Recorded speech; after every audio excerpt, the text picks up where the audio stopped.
If you have learnt the CAGED system, but you're struggling to find ways to really incorporate it into your playing in a practical sense, keep watching. That's what we're going to be checking out today and really tackling.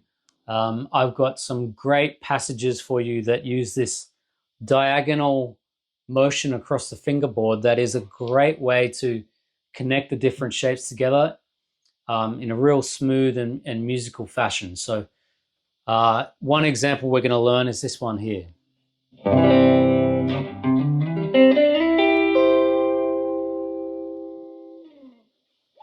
Okay, but before we get into that, I'll say if you are across the CAGED system, awesome. If you're not, it's probably better to go back and check out another video. I've got a video, there's thousands of videos about what the CAGED system is and the basic principle and the different shapes that we're working with here.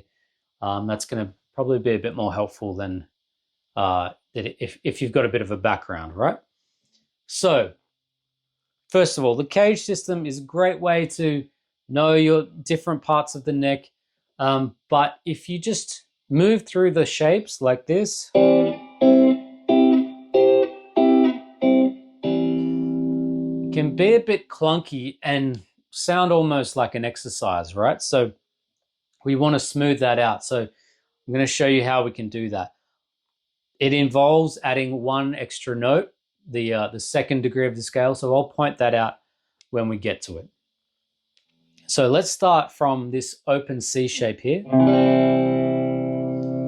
And then what we're going to do, we're going to climb up the scale, 1, 2, 3, the scale degrees.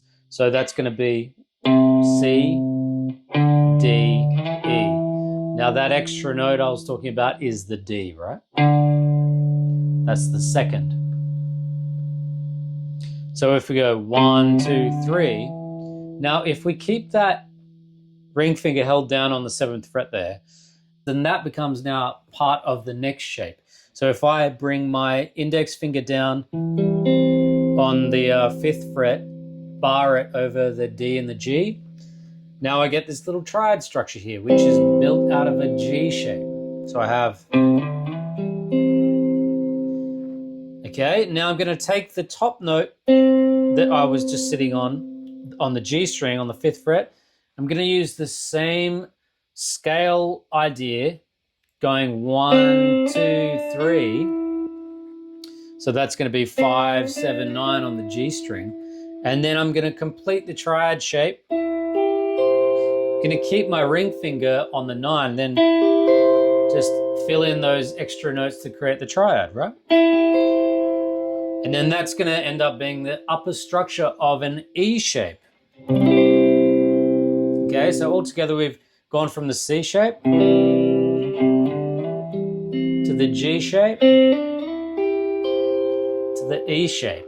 Okay, really smooth way to just move across those 3 shapes.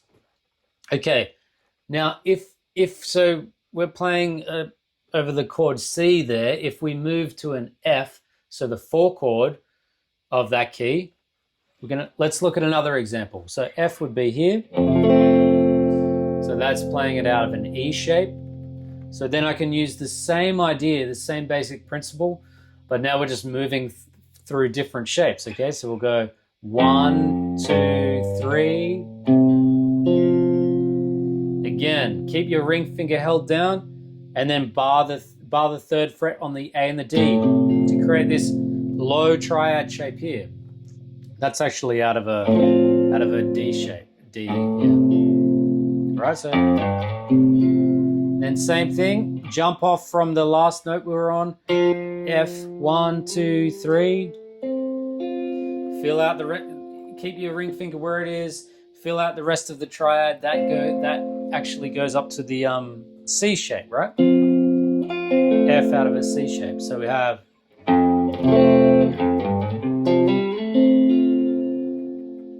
Sounds really cool. Now, if we're going up to the 5 chord, so that would go to the G, you know, we could just symmetrically did what we did over the F, move it up to the G.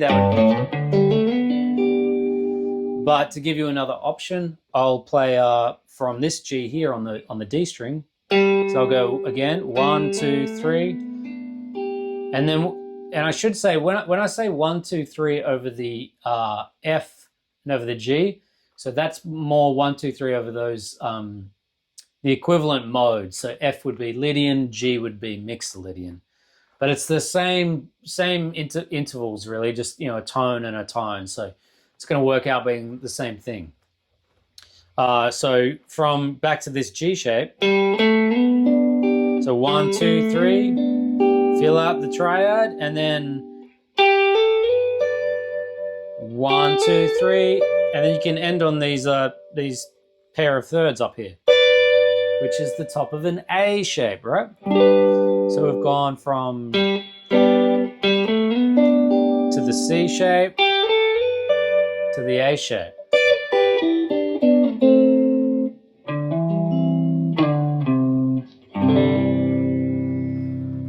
All right, cool. Now, hope that helps. If that helped you, if you like this video, if you like or subscribe, that's going to send it out to more people. So it's kind of sharing the knowledge. If you found it helped you, then it's probably going to help someone else as well. So I'd really appreciate it. All right, I'll catch you in the next one. Thanks, guys.